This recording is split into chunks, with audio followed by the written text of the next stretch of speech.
And God said, "Let there be The light." Lord says, "Let my people go." I am the way and the truth and the life. No one comes to the Father except through me.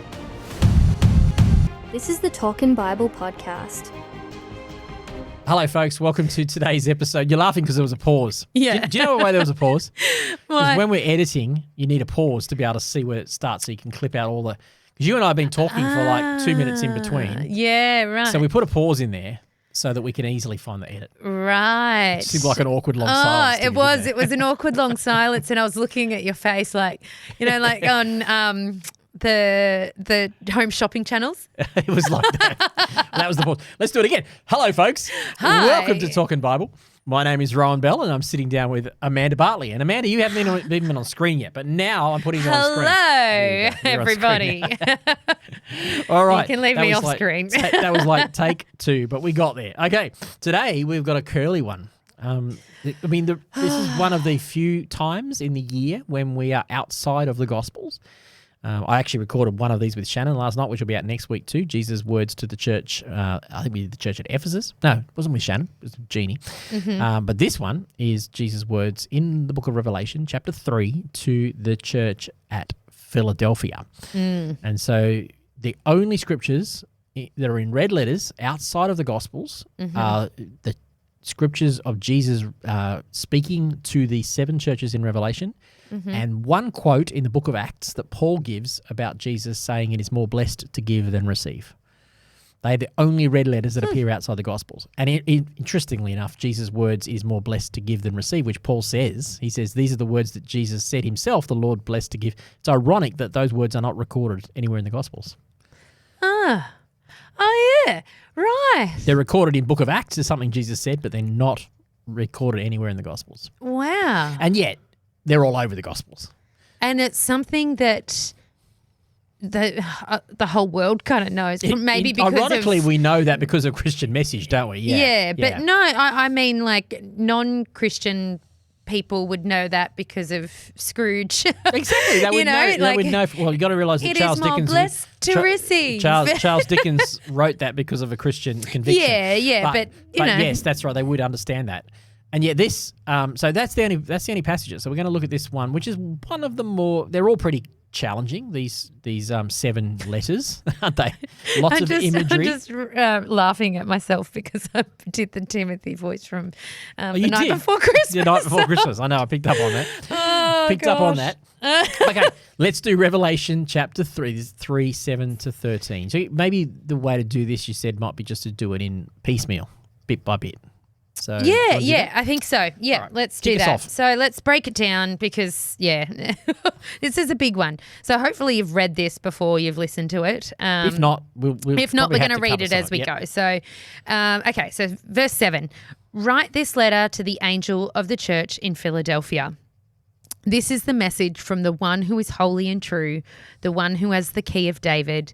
What he opens, no one can close, and what he closes, no one can open. All right, we'll stop there. One verse in. Who's Jesus talking to? Who is the church in Philadelphia? Well, it's not Philadelphia in the United States. Let's just start I with like that. Philly cheese. You like Philly cheese? And Philly steak sandwiches. I used to love them. Not so much anymore. So it's not the cheese. It's not where the cheese is made. And it's not the United States because the Philadelphia in the United States is named after this place, actually. Oh, that's cool. That's cool to know. So I have to get rid of now. You've got me. The word philo means friend. So there's a friendship thing here, and Delphia will be some kind of goddess, I think. So I don't know. So it's not actually a letter to a particular church at a place. Yes, it is. The place was called Philadelphia. It was an right, actual okay. town. It's in southwest Turkey. Mm-hmm. Or in fact, all 7 churches that are listed in Revelation 2 and 3 that John was writing to on behalf of Jesus were all 7 churches up and down what they call the Meander Valley, which is where we get the word meander. The word meander to wander. It actually comes from this river because this river system meanders all over the place. That was the name of the river. That's so cool. the term comes from the river. And up and down this meander from Ephesus all the way up to Laodicea, it's just most of the churches. There's a couple that are slightly further away, but they're all within a few days' journey of each other, these 7 churches. Right. And Philadelphia is one of these churches that John, as was obviously was the pastor of or was an apostle, had ministered to at this time. So it's in southwestern Turkey. You can look at it on a map. That's where it was. And it was a church that was, it would seem like it was under some persecution. We'll get to that in a minute. Okay, cool.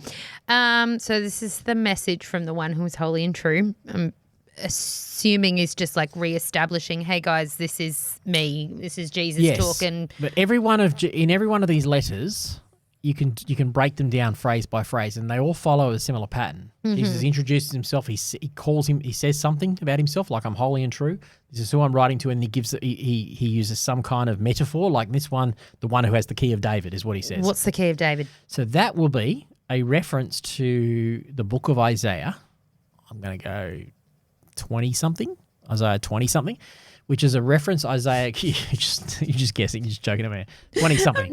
I'm just laughing because you're a walking dictionary, a walking concordance. Well, I can't give you the exact chapter, I'm afraid. So there's a guy in there, and his name escapes me too, which is frustrating because I should know his name. He is... We're not all perfect. We're not all perfect, Pastor yeah. So this guy is being given the keys to the kingdom. It's God's saying through Isaiah, I'm going to give this guy and your household, I'm taking the keys of David's kingdom off this other guy. And I remember the other guy's name. I think his name was Shebna. And he was the governor, or to be given the keys was like to be given the authority. Yeah, right. Cool.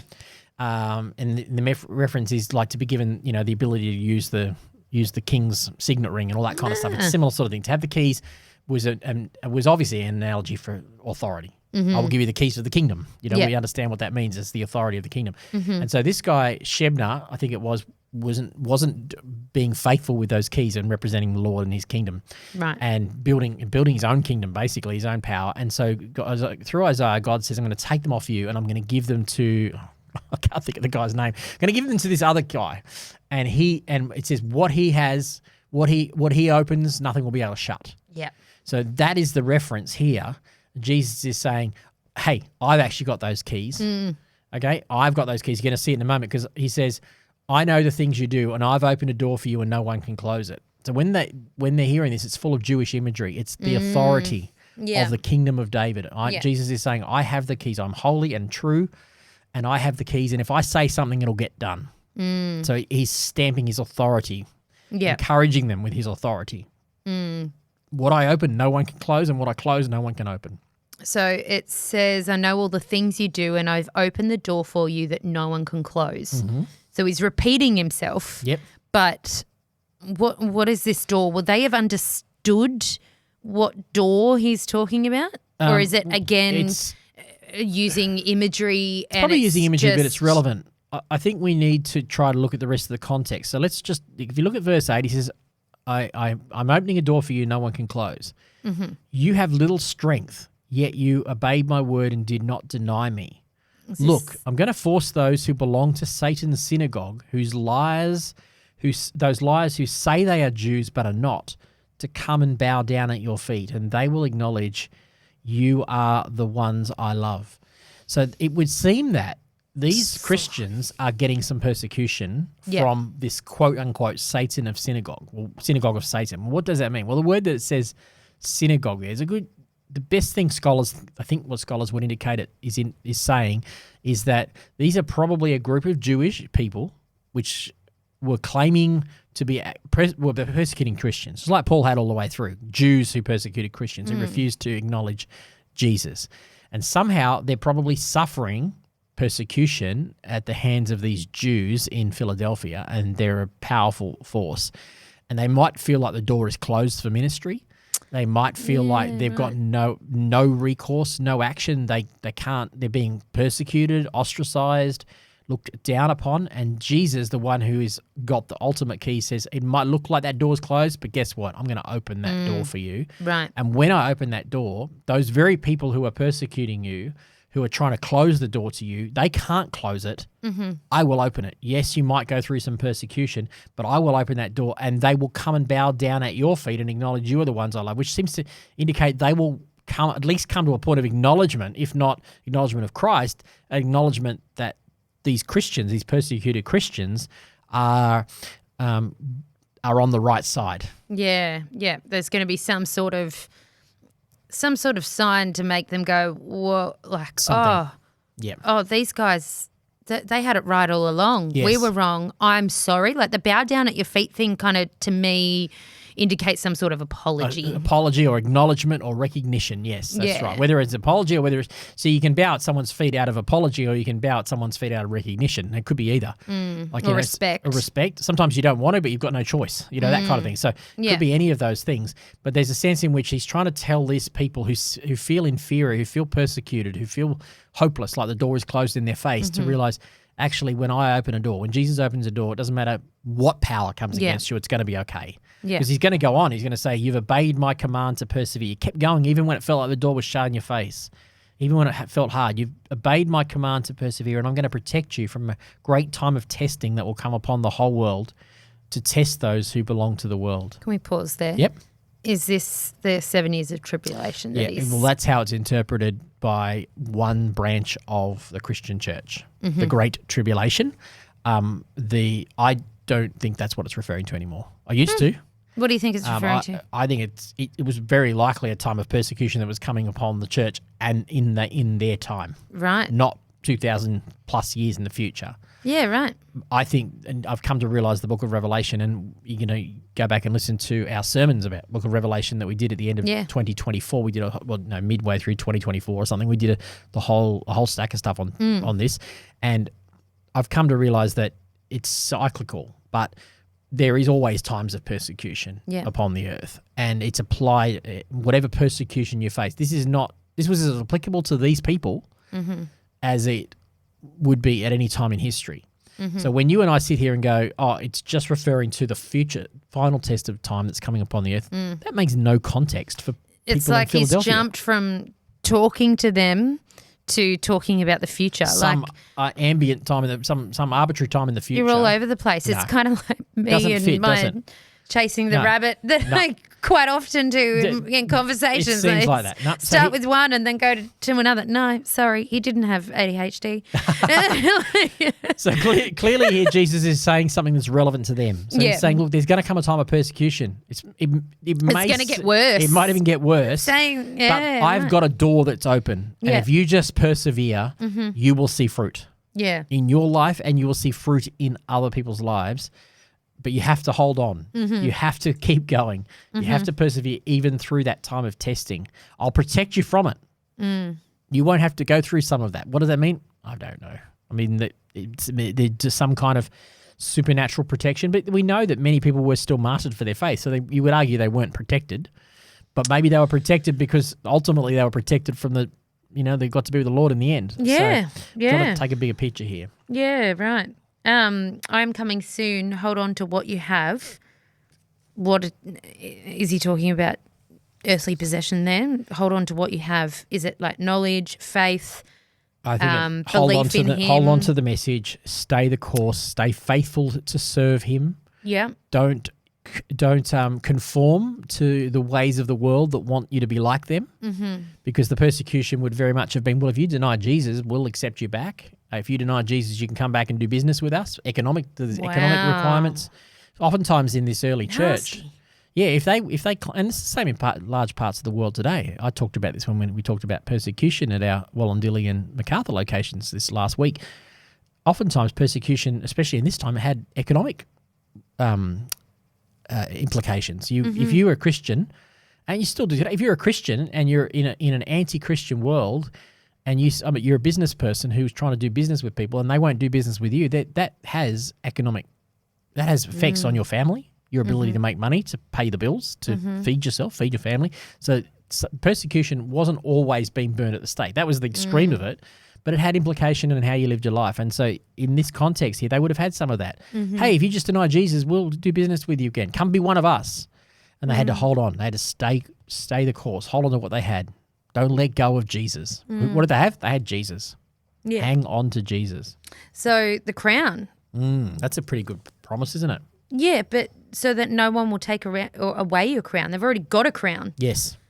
I don't have a crown. I want a crown. You do have a crown. What is this crown? Okay, so there's lots of imagery to crowns in. Can it look the like scripture. Kate Middleton's really nice one that she wore to the coronation? I think it might actually be referring. It might be referring to the one Jesus was wearing on his head. Yeah. Yes. So the crown is a mark of authority.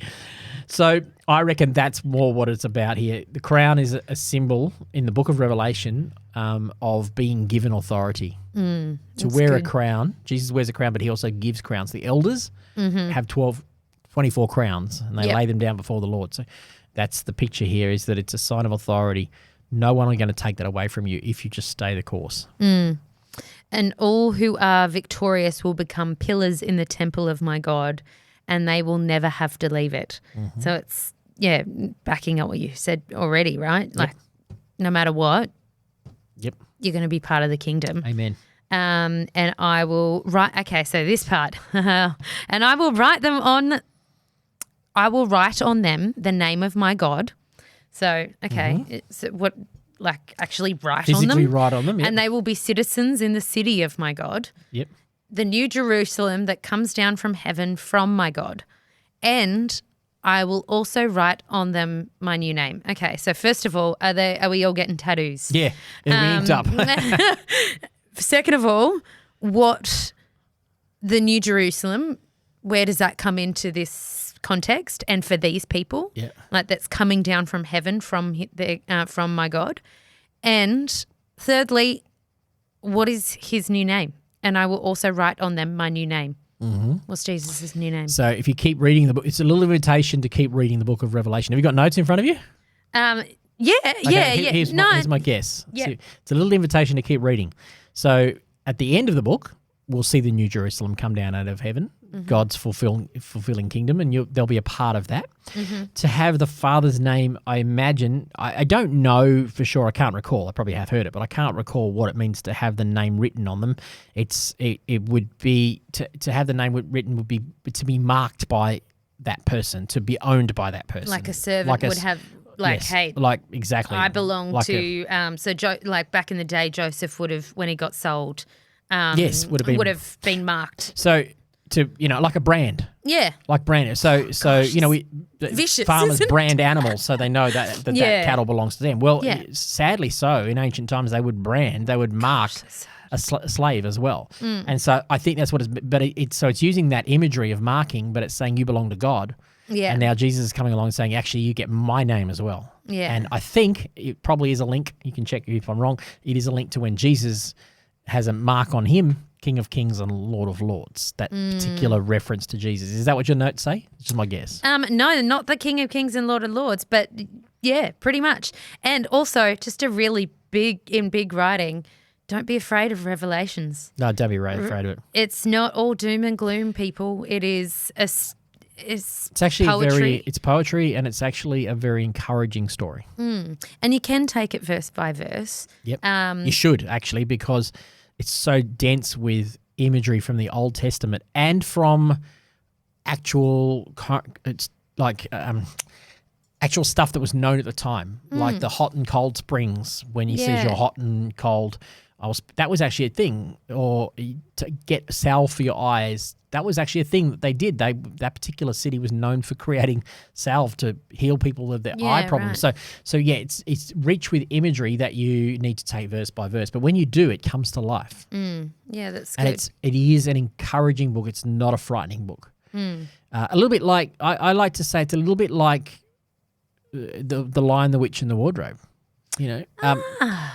Because it's got an encouraging story, but C.S. Lewis wrote it as a children's story, so it's got fantasy in it. But you could easily take a fantasy writer could take C.S. Lewis's Lion, the Witch, and the Wardrobe stories and turn them into something considerably more violent and dark. Yeah, that would put it probably more like this. Yeah, interesting. Because there's monsters in there. It's just that it's written in such a way that kind of desensitizes it so that a 9-year-old kid can read it. Yeah, but it could easily be turned into an adult's story and not be quite so whitewashed, but it'd be the same story. And so Revelation is like C.S. Lewis for adults.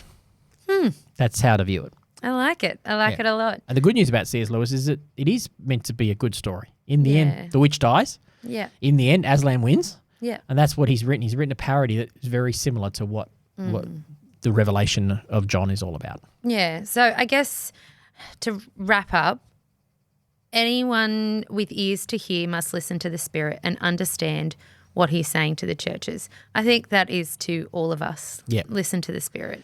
And that is something it says to every church. Yeah. So every church, listen to the Spirit. To every person that's listening, as you read Revelation, listen to the Spirit. Take it verse by verse. Yep. It is and recognise rich this. with not just imagery, but it's rich with things that we can learn. Well, it's promises. It's promises. This is the thing, is every one of these 7 churches has a promise attached to it. If you do this, this will be a good result. Stay the course, this will be a good result. Turn away from that thing, this will be a good result. And it's worth noting, these 7 churches, I said, are all reasonably close to each other, and yet Jesus has something different to say to every church. So I think that's important for us to know, is when we say, what's Jesus saying to the church today, there is a sense in which he might be working in our nation.